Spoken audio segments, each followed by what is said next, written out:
Afsuski, mana shunday hollarga olib keladi.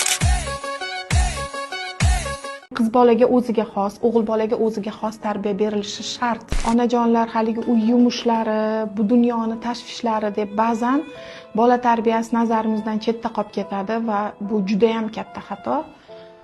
Oqibat esa ming afsuski, mana shunday hollarga olib keladi.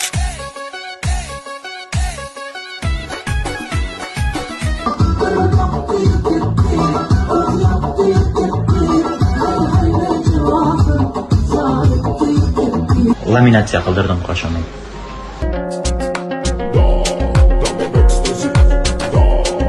Qizmi, o'g'ilmi, unga xos tarbiya berish biz onalarning burchimiz, vazifamiz. Ya'ni qiz bolaga o'ziga xos, o'g'il bolaga o'ziga xos tarbiya berilishi shart. Bo'lmasam, biz hatto tasavvur ham qila olmaydigan shunaqa qo'rqinchli oqibatlarga olib keladiki, undan keyingi pushaymon esa juda xohlasak ham ortga qaytarish qiyin bo'ladi.